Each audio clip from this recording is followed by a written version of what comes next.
here. Twitter. Okay, we're just setting things up here. Be patient, everyone. Be patient, please. I get things. Yeah. Okay. Sound off. Okay. Okay, I got the link. Okay. Thanks. All right.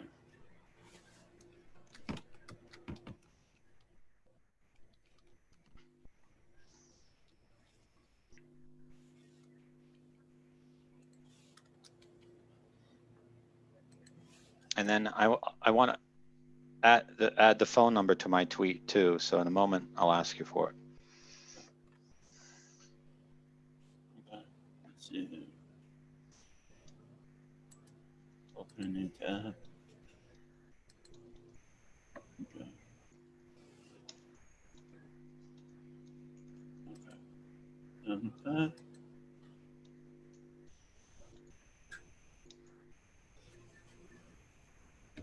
Okay.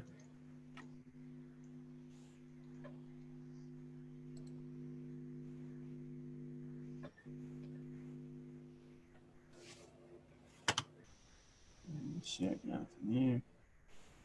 Facebook. Just setting things up, folks. Be patient.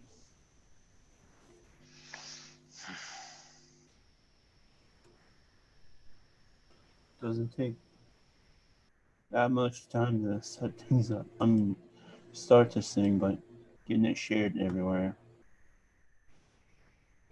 So many things, and if they allow it.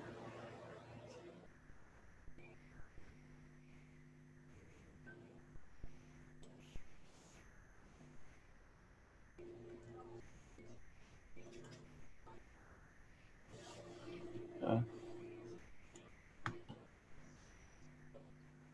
Okay.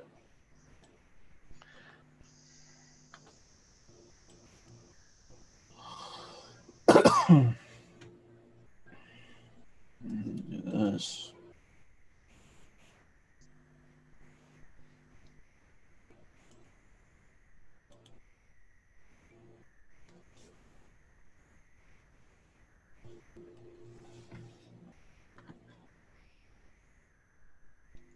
Call in via Skype.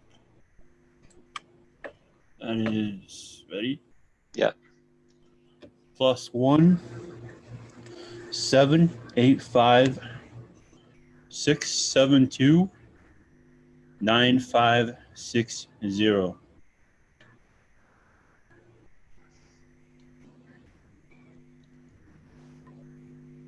Okay.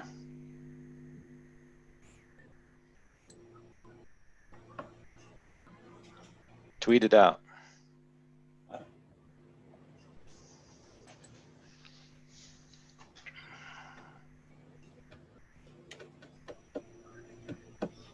Okay. All right, come on in, folks. Good morning, J&K Noob. Yeah. Early morning show, so. And we'll also be live tomorrow at 11 a.m., 7 p.m. Lebanon time.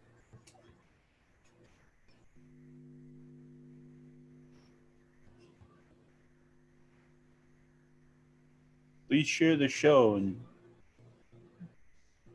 on your Facebook, please, so we get more viewers. We're going to wait about 10 minutes so the people have time to log on. Yep.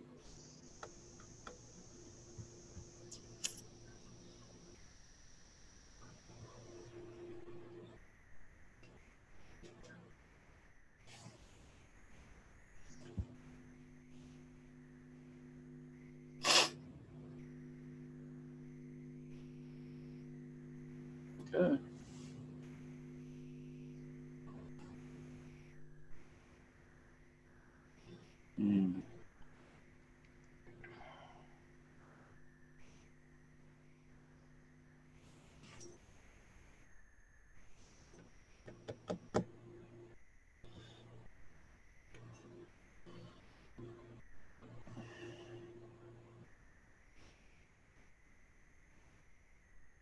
Don't worry, folks. We're just waiting for people to start filing, and you guys share it on Twitter, Facebook, and LinkedIn.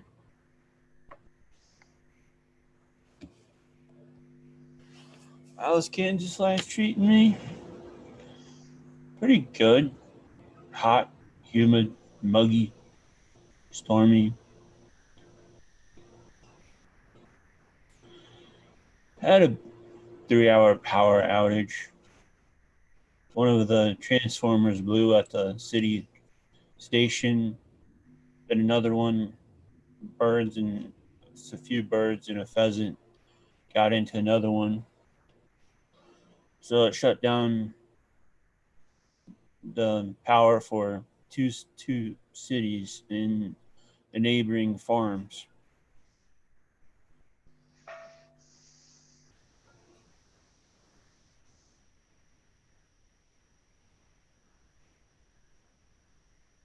Oh, usually when I sit like this with my elbows on the desk, it makes my shoulders disappear. Oh, you're doing well. It's your lighting. It's the angle of the light. He says, "Good morning to you." Okay, good morning to you. Who am I saying good morning to? Jane Gabe Noob. Okay, good noob. Maybe we'll start at the top with the Yeah. first. First ones. Let's start with what's going on in America. Antifa is now into the residential areas in Portland. They are shutting lights up into the apartment areas, seeing who reacts, and then screaming at them, "We're going to burn this apartment down with you in it." Uh, it's awful. Hopefully, with the millions of guns sold and bullets sold and everything, with this recent uptick of violence, that the people in Portland would have some weapons that would protect their apartment complex. But it appears they don't have them or can't have them in the apartment. Isn't Portland where they had the chop zone? Seattle. Oh, Seattle. Okay, so in Portland, the police is still not doing anything. No. Neither in Seattle. In Seattle, a street preacher was attacked, punched in the chest, and dragged to the ground. And there was police there. You could see them with their vests on and stuff, and a lot of normal citizens were there, but they were just standing around. And it happened on the vigil of the Feast of St. Lawrence. He was also murdered and killed in the streets of Rome.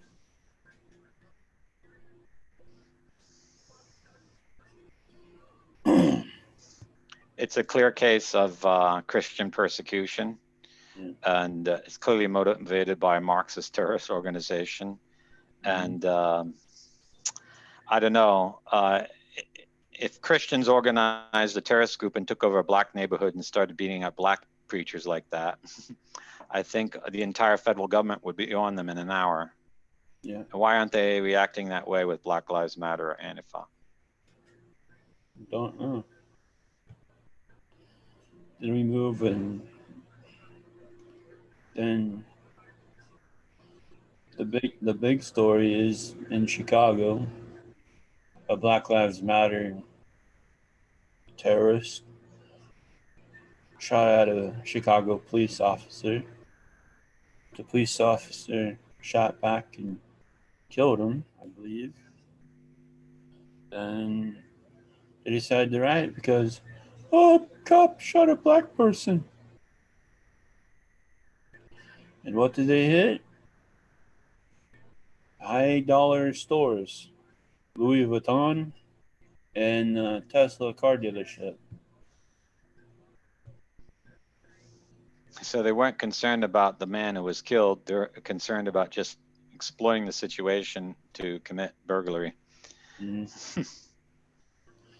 So, and yeah, yeah, it is, Jay. Yeah, he says it's all really frustrating to see and just sad, really. Yeah, and that police officer is probably gonna get fired by the mayor. What was it Lightfoot? Mayor Laura, Mayor Lightfoot or something? Yeah, and he did his job. He was shot at. He shot back, killed the bad guy,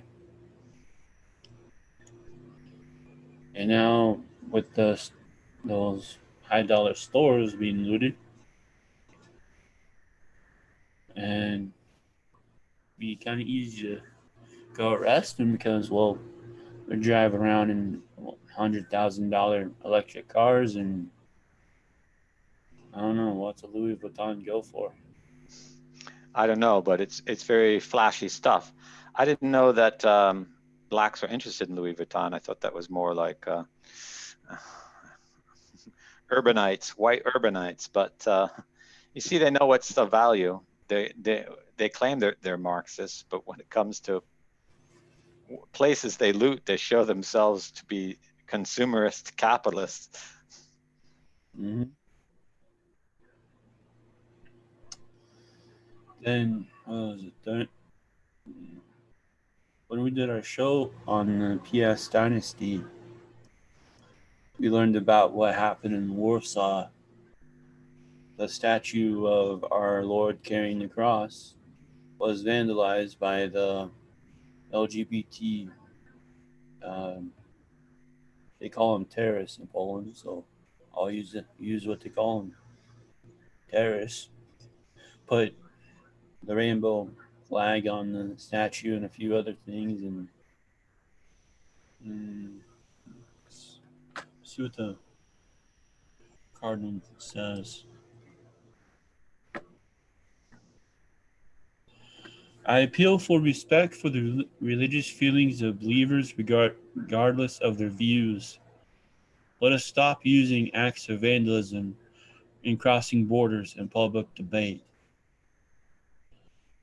Then on a state then in his Twitter account he wrote, there is no consent to profaning national and religious symbols in the name of any ideology. The values they symbolize, important to millions of Poles, are a heritage that is subject to special protection.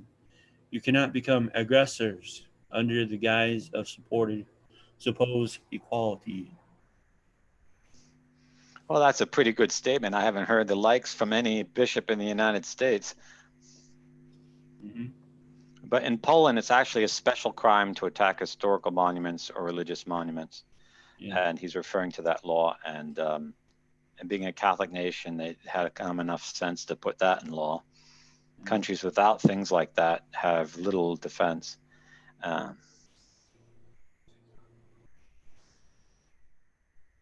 Yeah.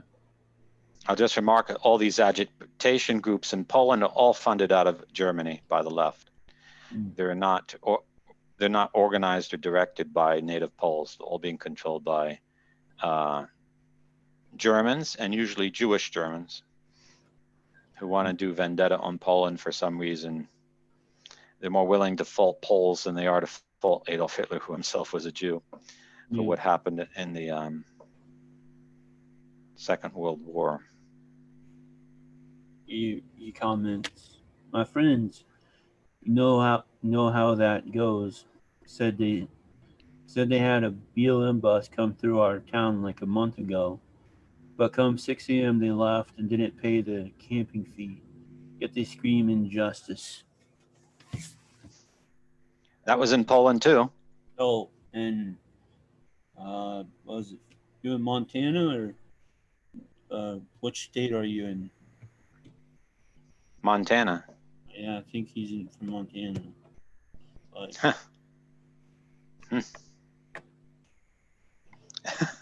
Utter hypocrites. yeah, Idaho. That happened in Idaho. Oh, Idaho. Okay. I don't know why the police are not stopping those buses on the road. They're criminal conspirators. Yeah.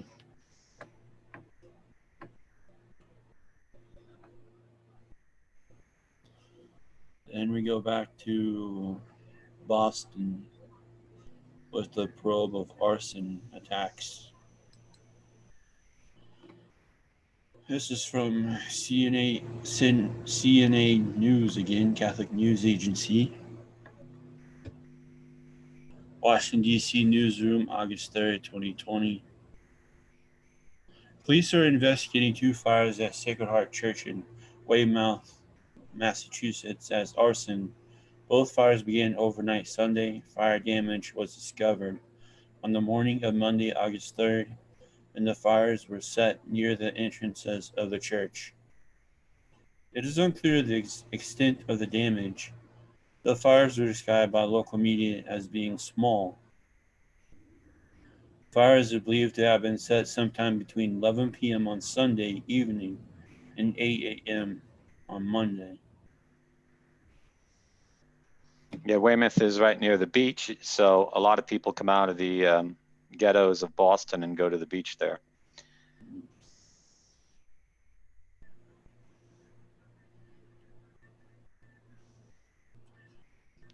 Someone on Twitter made a very good comment. Notice that they're not attacking all religious groups.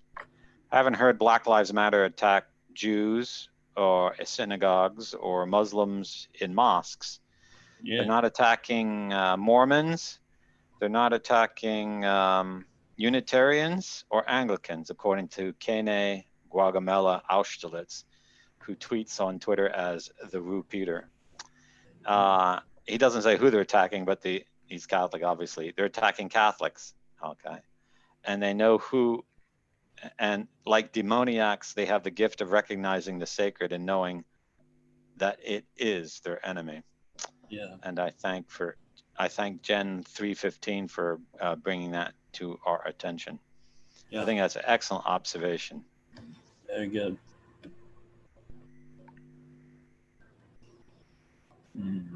Yeah.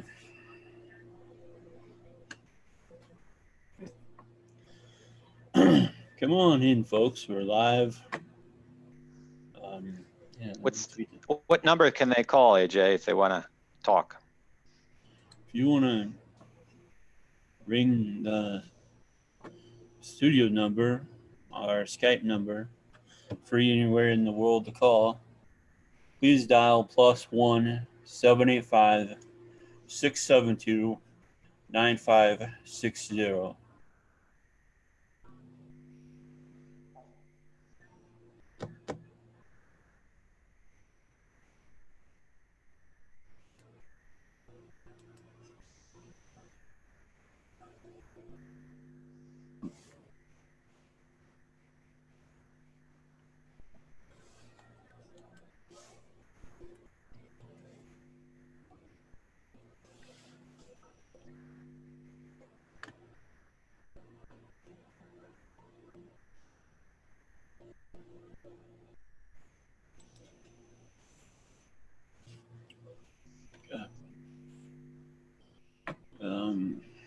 What we got here?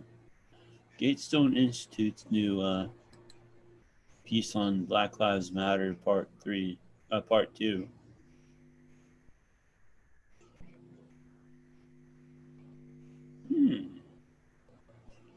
Okay. Black Lives Matter, We Will Burn Down This System Part 2 by Soren Kern.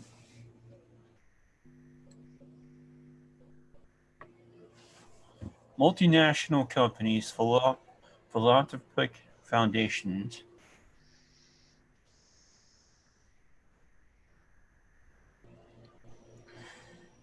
okay, thanks. I have shared your guys' first BLM video with a Mormon family, and they watched a full hour and was intrigued by the info. Okay, great. Yeah. We try to be objective and professional, so I'm glad they benefited from it. Yeah. I learned how Black Lives Matter gets all their money here. Multinational companies, philanthropic foundations, and private citizens have been donating tens of millions of dollars to Black Lives Matter. And a recent survey of the Pew Research Center has found that more than 2/3 of Americans support the BLM movement. I doubt that. They mean 2/3 of the liberal Americans or of corporate America.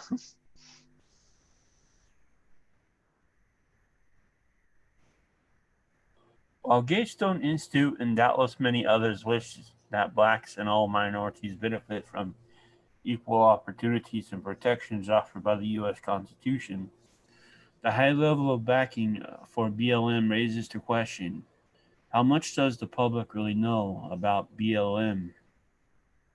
His first part of the I believe it's a he, sorry. I believe part one of the series revealed the anti-American agenda of Black Lives Matter, which we also did.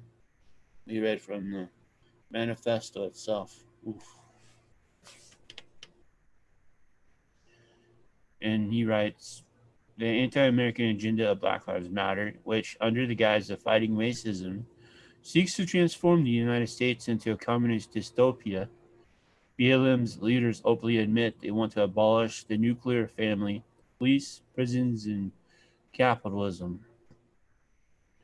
BLM leaders have threatened to burn down the system if their demands are not met, and also training black militias. They might want to give them, yeah,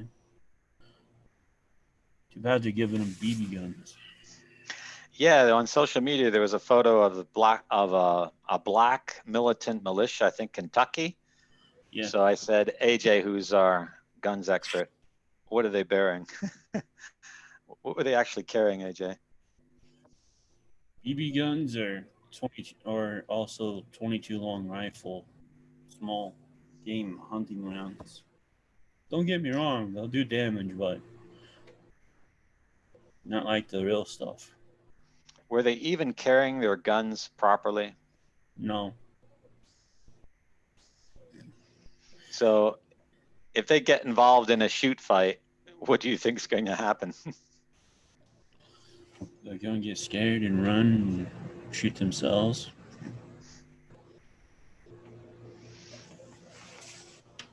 They actually did that once already in Kentucky.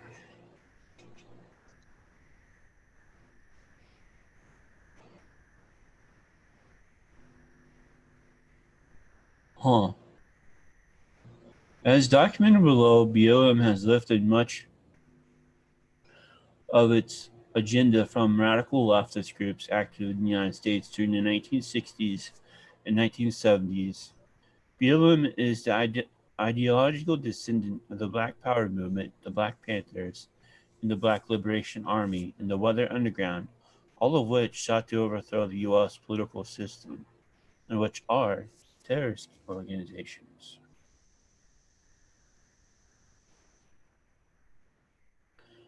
If that says anything to you. And of which Obama was a member. Weather Underground met in his apartment or in his flat, I think they said, house.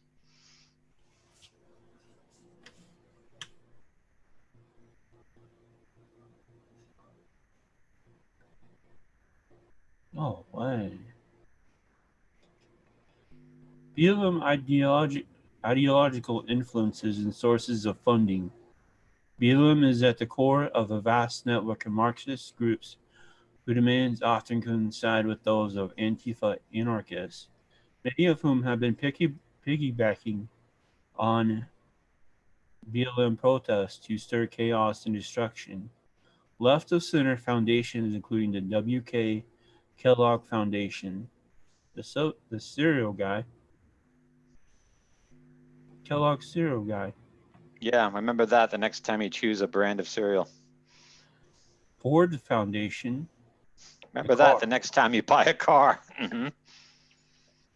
as well as intermediaries including Thousand Currents, Borealis philanthropy.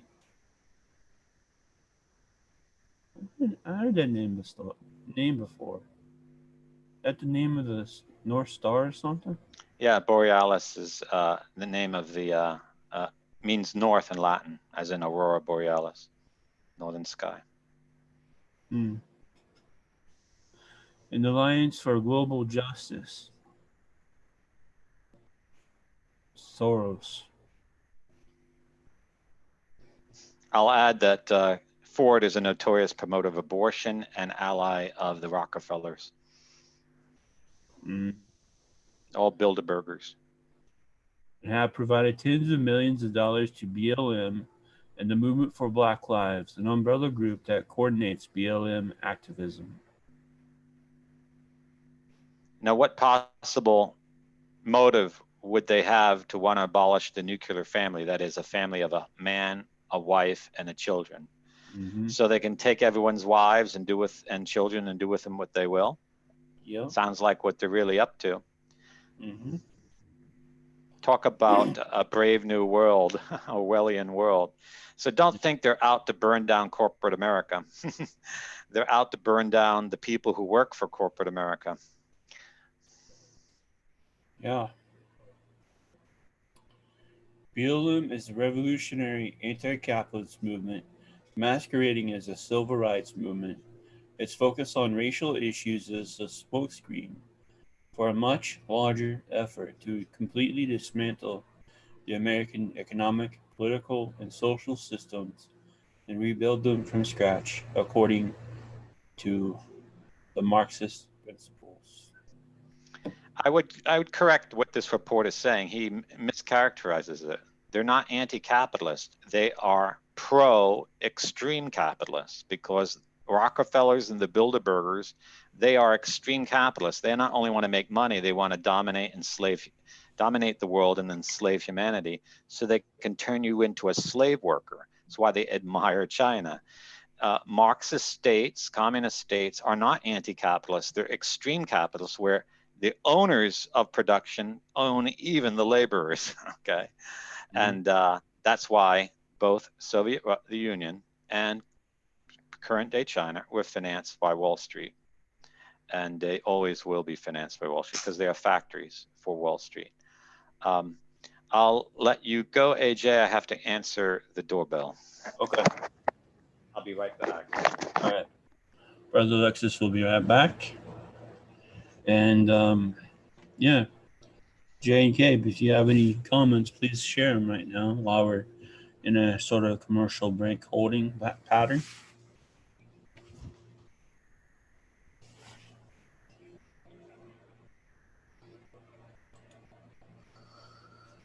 Huh.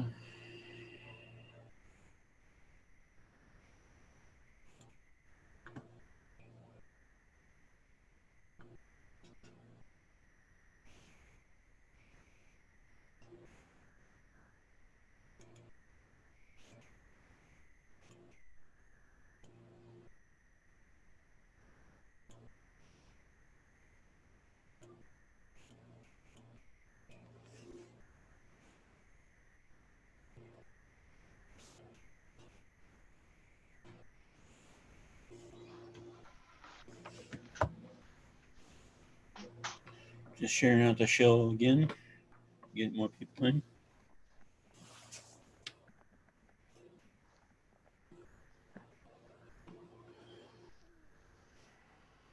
Have we got to meet each other? No, but we want to. Be whenever we can, and whenever Brother Alexis can come back from Rome and maybe come to Kansas. Yeah, I think that's something that people don't know, that AJ and I have never actually met one another.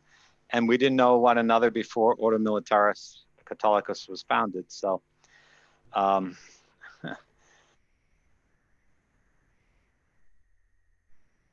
You there?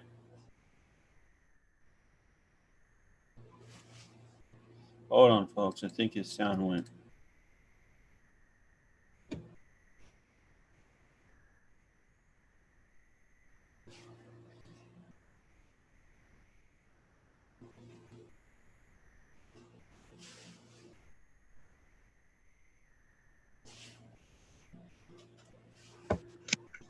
There. Okay, now you can hear me. Now you can hear me? Okay. Yeah. Yeah, so AJ and I have never met one another, but I've been religious since '91, and I can tell you, is a rare layman you can meet who's so solid, and you can tell that from his character. There are so many Catholics just lacking in character. I'm going to just say it. We did a program on Christian leadership and another on Christian activism, and I encourage everyone who's listening to this program to go over to Order Militaris Radio TV and look up those programs. So, but you can tell a person how he talks and thinks habitually, and Yeah. I did a blog post on my radio blog, not the ordomilitaris.net, but the WordPress one. I'm sick and tired of the swamp. that's a great post, AJ. I recommend everyone to read it. Give him a teaser. Okay. Let's see here. Where'd I put it? Okay.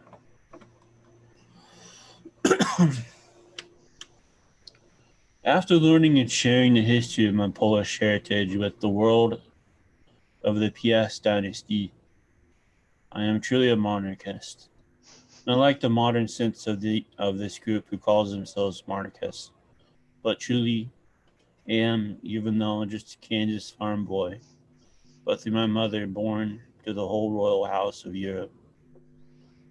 And now know I now know and see the strengths of monarchy over the types of government we have here.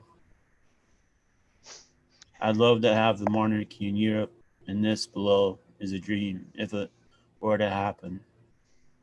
The Marxist terrorists would not be given any room to grow.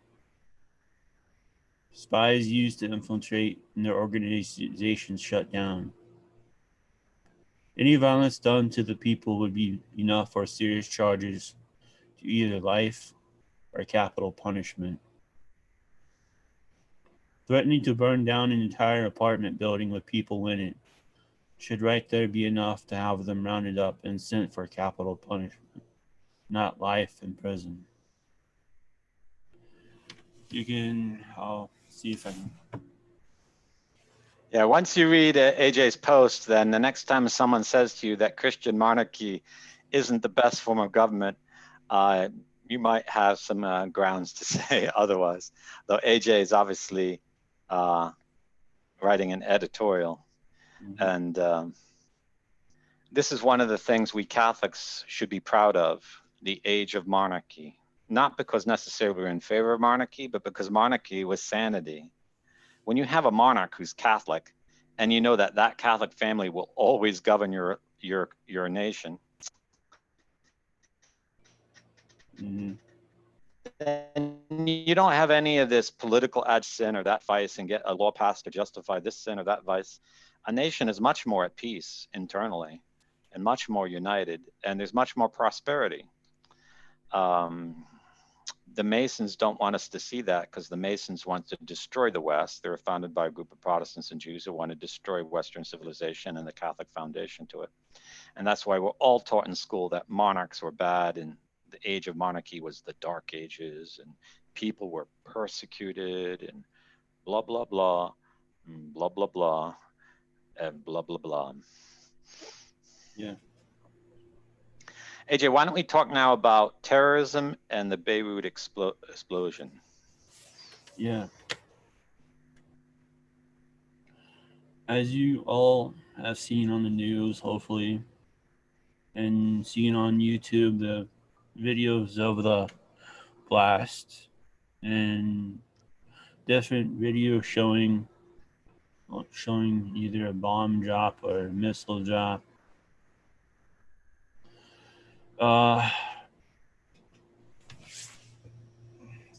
Well, 3,000 tons of ammonia nitrate Now, if you remember your U.S. history, folks, in Oklahoma City, that is the same stuff that blew up that building and killed many people, including children. And now you have the people in Lebanon rioting, wanting their country back and free from Hezbollah so it does not happen again. We'll cover all that more tomorrow about saving Lebanon, making sure Lebanon is wholly Christian. Um,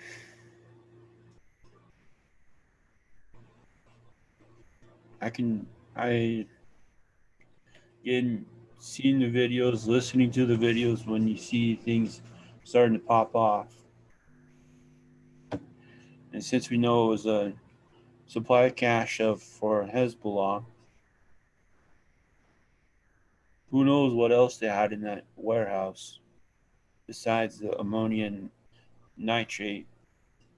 But it sounded like they also had weapons in there, small arms weapons, 9mm, and other pistol calibers, which would make sense because pistol calibers work out of the Uzi that is a very good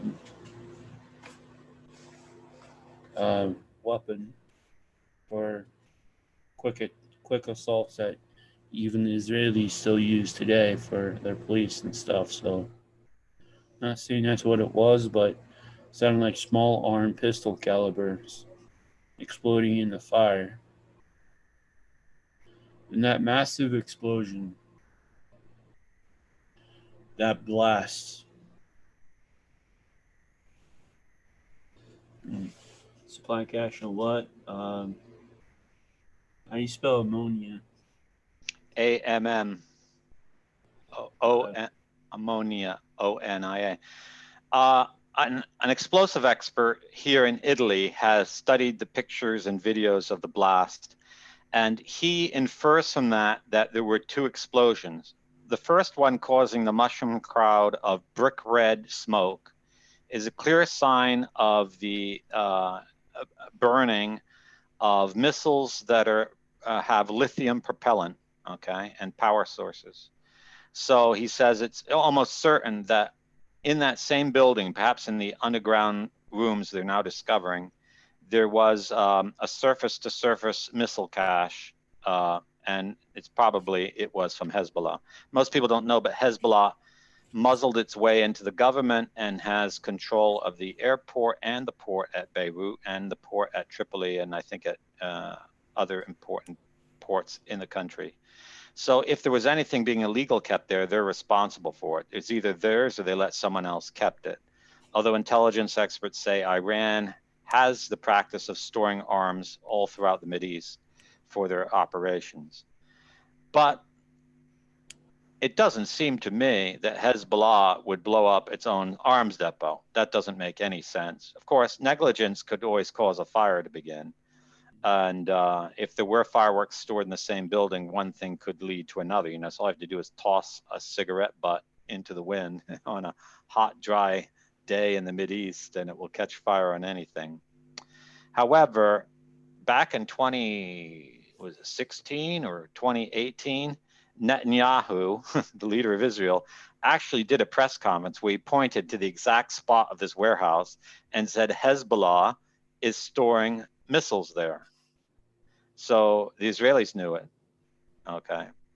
And 4 days before this explosion, the head of, I think, the Israeli Defense Force threatened Hezbollah with blowing up their infrastructure. So from the videos I have seen claiming planes flew by or missiles flew by or something like that, I haven't seen anything clear of that. But all it would have taken is one foreign agent to go to the fireworks supply and throw a match on it, and one thing lead to another.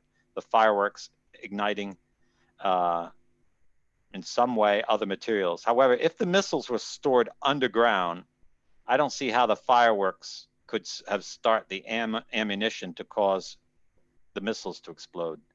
Yeah. And Trump may have let the cat out of the bag when he said there was a bomb.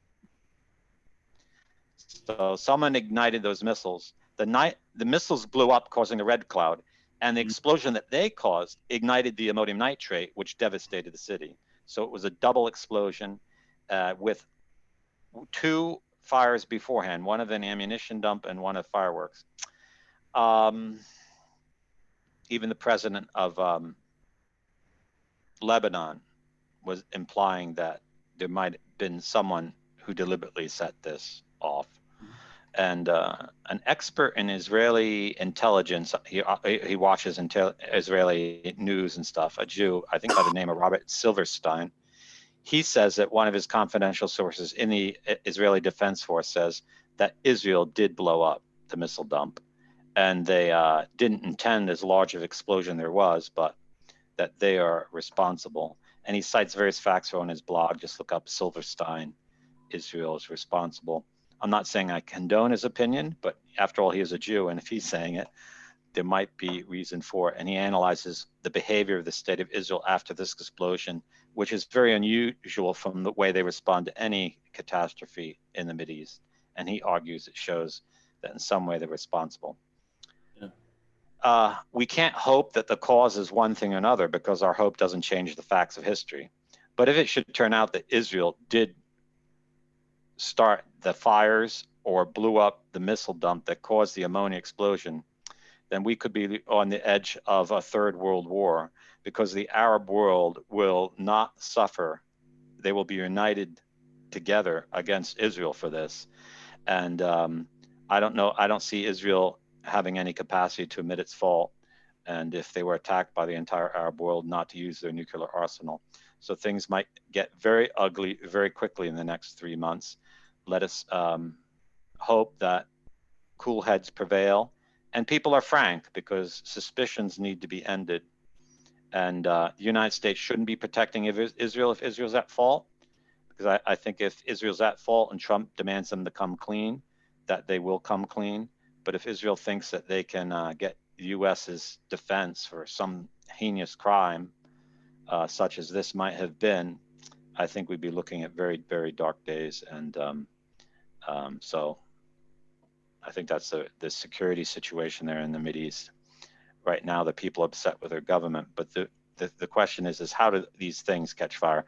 I really do not believe, I find it hard to believe that Hezbollah would let any fire take place near their weapons dump. I just don't see that as possible at all. I don't think Hezbollah is that stupid. And everyone who wanted to could have known, knew it was there. But who would do it? Now, I don't want to make any statement that might be seen prejudicial, but I do know that for many Jews, the killing of non-Jews is not considered immoral. It's considered an obligation at the end of time to wipe out all non-Jews. And radical Jewish racists might have that idea. I don't see how Muslims would want to blow up a city that's half Muslim. That's against their religion, and certainly it's against the religion for Christians. But for some Jews, it would be considered a duty, if not against their religion. I'm not saying that is true of all Jews. I'm saying that radical extremists might know that. And so we may not be looking at a state operation done by someone in the Israeli Defense Force, but some kind of Zionist radical terrorist who decided to do it.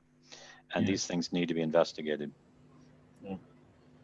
Jane Cave asked, what did Israel do after the disaster that made Beirut think otherwise?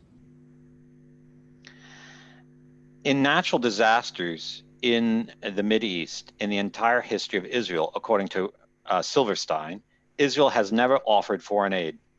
Never. Part of their religious prejudice, I think, don't give foreign aid to Muslims, okay, or Gentiles. But after this accident, Israel made two statements they never make. They first said they had nothing to do with it.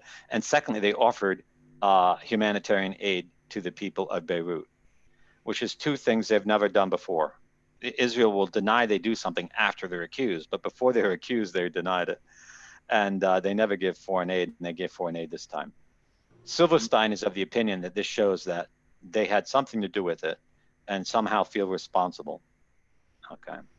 So maybe they had provocateurs in the city, and maybe they were told, you know, start a fire or something. But I can't see, though, how the official channels in Israel would have condoned this sort of thing, because Jews are not stupid people. They would know that blowing up a missile dump in the presence of more than a metric ton, more than 2,000 tons of ammonium nitrate is just something you don't do. It's just beyond the pale of, it's a crime against humanity. Yeah. So, but a rogue agent, okay, yeah, I think there's certainly that's possibility. And Israel will help the world if they investigate and bring to light who was responsible in the government, because the world will be much pacified if the guilty individuals brought to justice, and we don't get into a race hate or a nation hate conflict where all of one country is blamed for the fault of just a few people in it. But as I said, there's no evidence in that. There's just these vague indications and questions for an investigation. He responded, "Interesting. I was literally about the type that they try to help," and you're like, "Yeah, first time ever."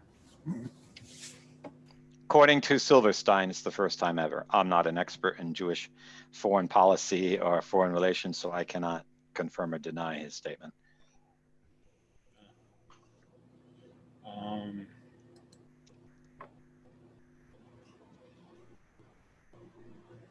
let's see.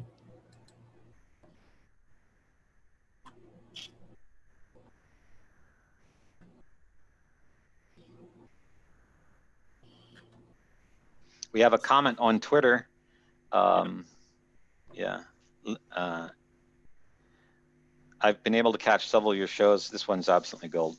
Well done, he says. Good, thank you. AJ, can I speak about the Beirut Humanitarian Relief Fund while we're on the topic? Yeah. Yeah, okay. So we'll mention this more tomorrow in our program, but I really want to talk it up every day, because more than 300,000 people in Beirut now who have survived the blast are without a home. And that number is probably going to increase, because this blast certainly made structurally unstable many a building in the city. Up to 15 miles away, people lost their windows, but the people closer in have lost their homes. This country is already overwhelmed by 1.5 million Syrian refugees, so housing is extremely scarce. Where are these people going to sleep this winter? They've lost their jobs. How are they going to eat? Half the country is under the poverty level. Lebanon is about 25% Christian. So if we assume that the city was at least 25% of the victims are Christian, it's probably more than 50%. So we have 150,000 Christians, as many as maybe 75,000 who are Catholics.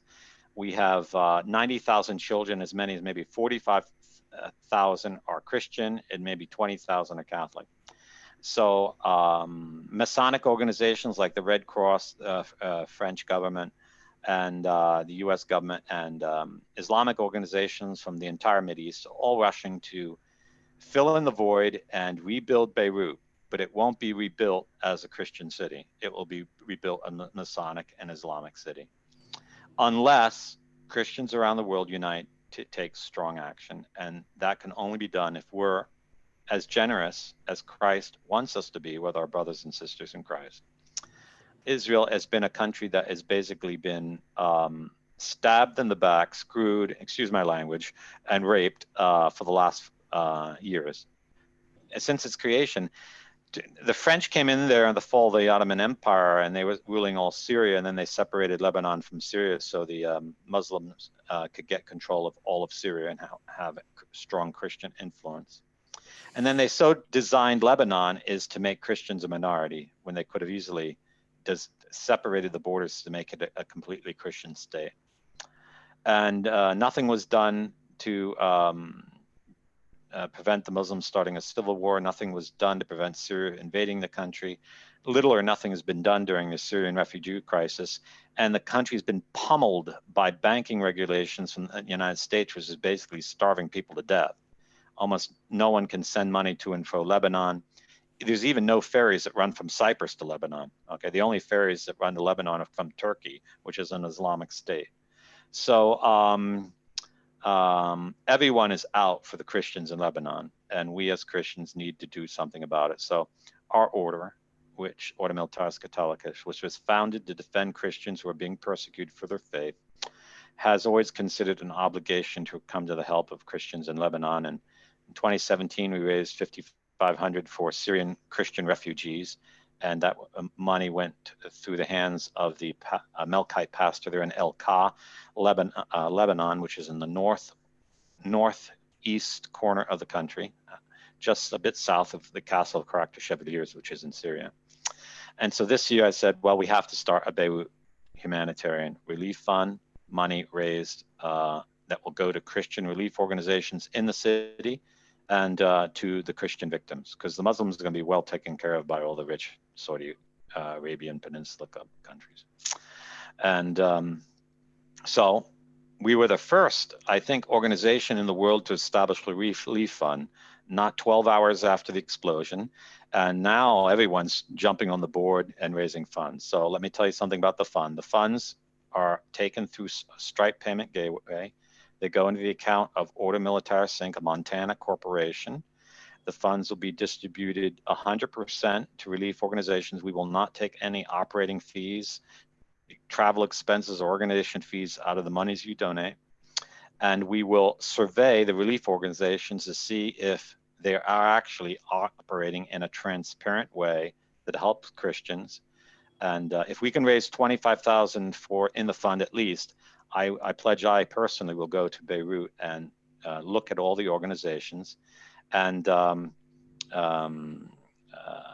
rate them. Okay, so Robert Morgan, if you're listening to our show, I'll answer you now on our show. So our relief fund is a humanitarian donation, and you can select it for a tax write-off.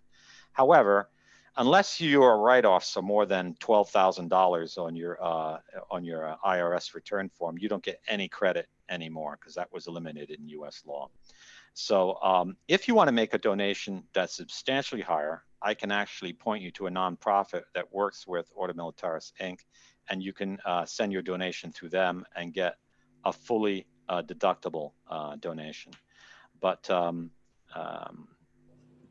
this fund, Humanitarian Relief Fund, is a completely nonprofit humanitarian fund.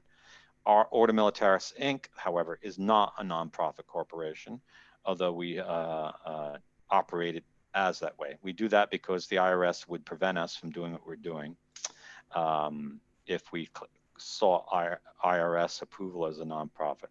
But if you want to make a substantial donation, I'd say over $5,000 or $10,000, then contact me, call our offices, and I'll tell you how do you get that donation into this fund in a way that the IRS isn't going to give you any problems. But as I say, everyone won't qualify for any deduction in U.S. tax law. The Order Militaris, we're receiving it for humanitarian reasons. It will go as capital paid in and capital paid out as a donation, so we'll take it as a loss on our books, and which is what we do with all humanitarian works. But we put it down as donations on our tax return, and so not that we ever qualify for anything. So that's how you can make a donation. Now on our Stripe account, you can donate via credit card or debit card. You could use a PayPal debit card. Credit cards, we take Visa, MasterCard, Diners Club. For other ways of payment are Apple Pay, Google Pay, and if you have a Google Bitcoin wallet, you could pay with Bitcoin. If you don't have a Google Bitcoin or a credit card, you can go anywhere in the world and buy a Google Pay gift certificate, add it to your Google Pay account, and make the donation that way. So that way you could donate via cash.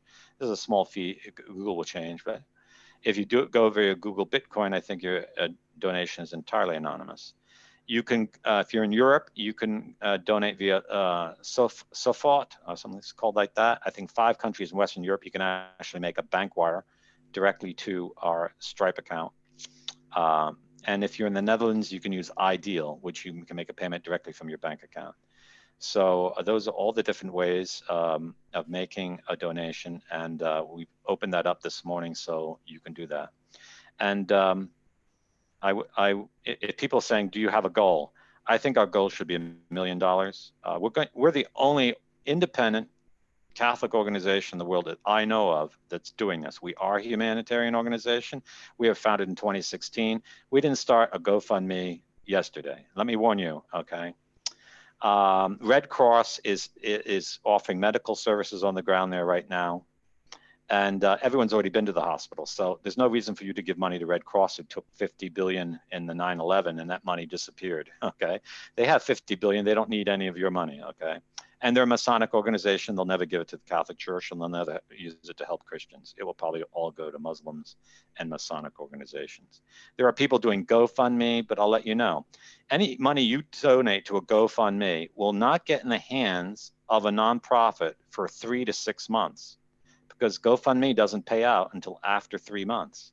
And if it's a nonprofit, money may never go to that nonprofit, because GoFundMe has a policy, like Crowdfunder and all the others, that if they don't like your nonprofit, they take the money and send it to someone else, okay? So you could donate through GoFundMe or Crowdfunder, and your money doesn't go to the Christian nonprofit who's supposed to get it. It could end up in the hands of Red Cross, okay, or UNICEF.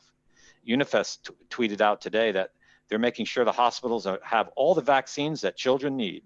Okay, so I don't think it's useful to send any money to the United Nations, because the problem right now in Lebanon is not a lack of vaccines, and you know what their agenda is if they're pushing that. So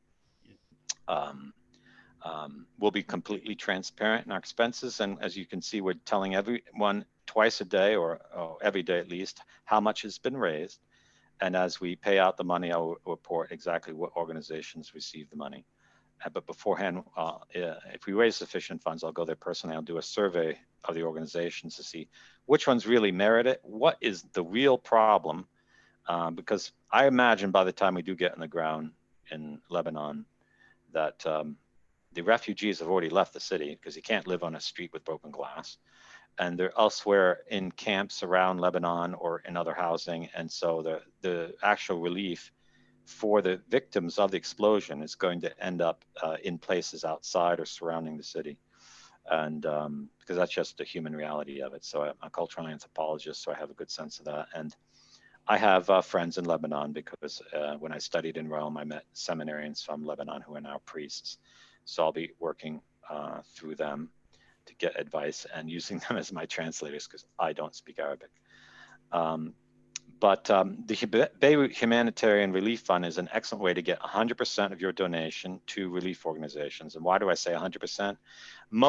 Nearly all charities will take some of your money. Even Catholic charities will take like 10% or 5% of what you give and use it for pay their employees in the United States or whatever country you are. It will never actually get to the refugees.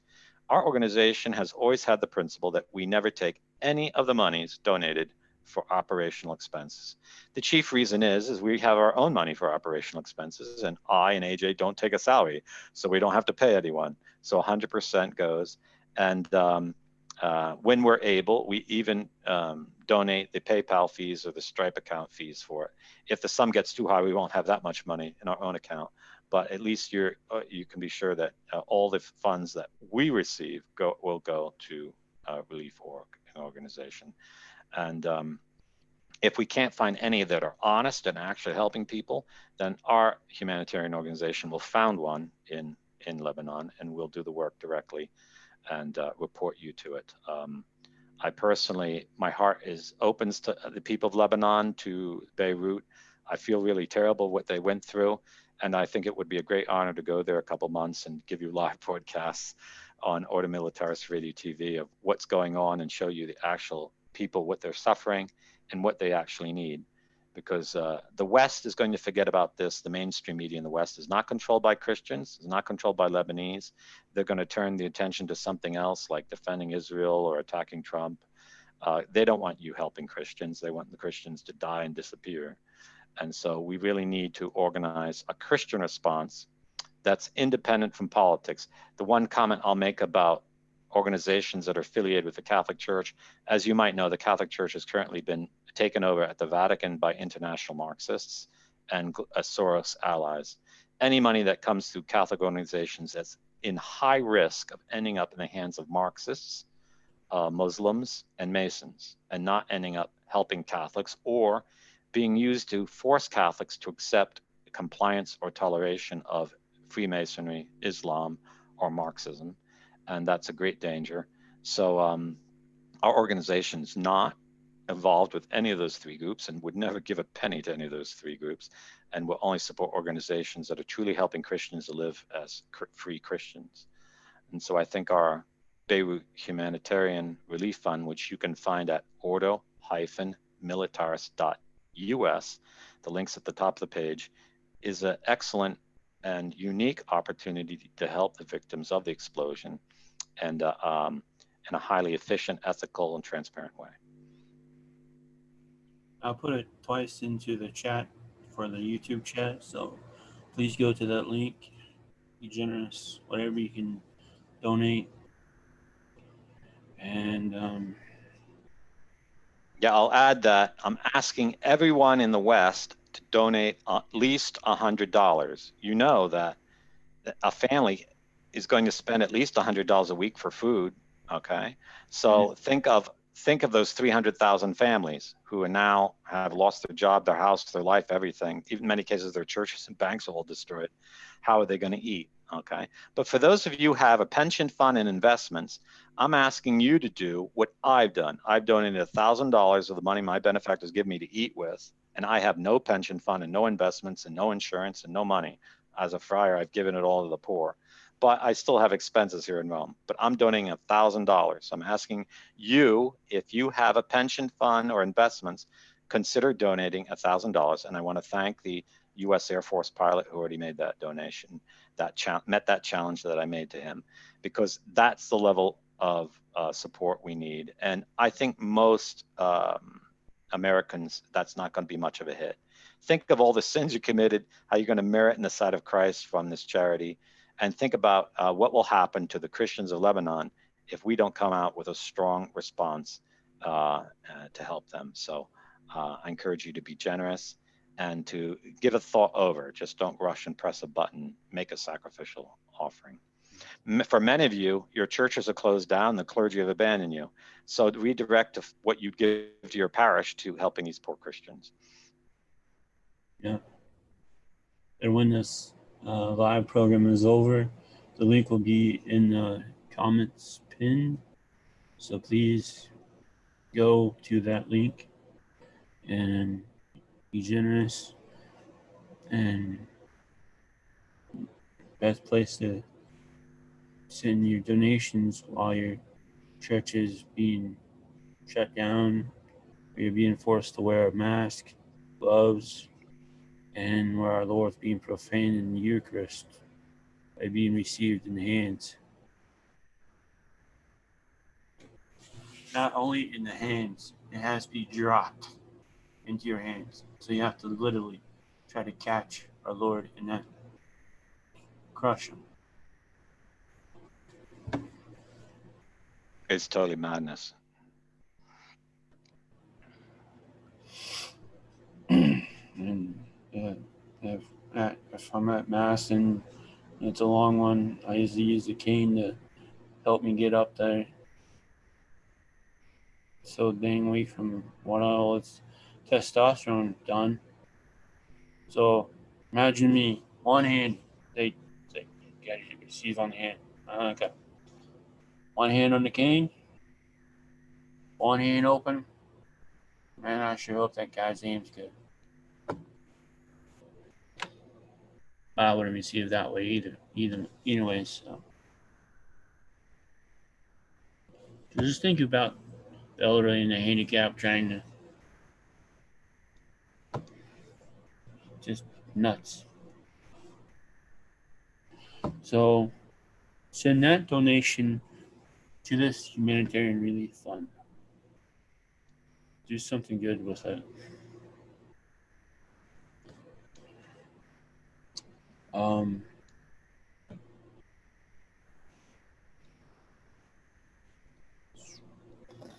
Any other questions coming in?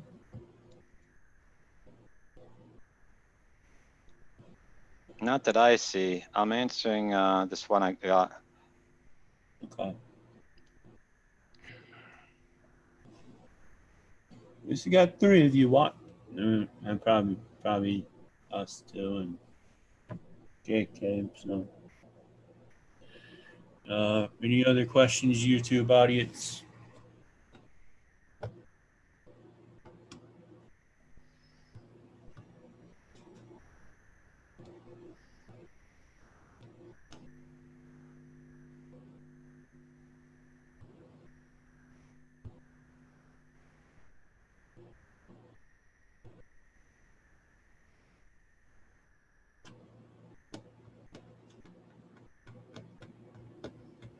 Okay, and if you have a question, you can always call in. AJ, what's the number? So someone wants to call in.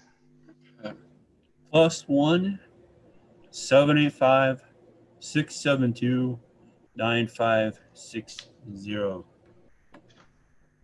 me check the sky.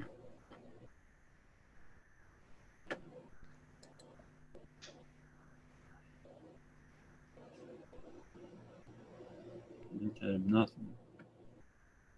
Okay.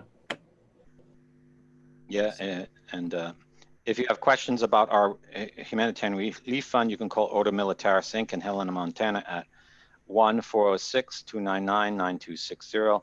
But wait until the show ends because the phone is currently off the hook. Yeah. Because that rings for me. I'm the president of the corporation. Let's see here. Well, we got. Okay. Thank you for sharing the really fun tweet I put out before the show, everybody. Dwayne and the guy who goes by Baldwin the Fourth. Thank you for retweeting that. Hey Jeff, hope you're watching, listening. Should have joined us in the chat, bud. We'd love to hear from our longtime member from South Carolina.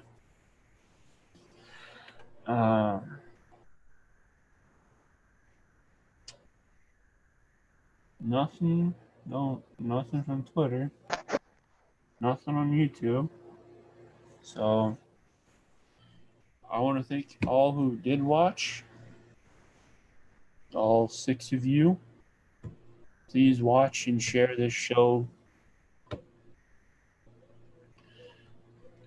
during the day.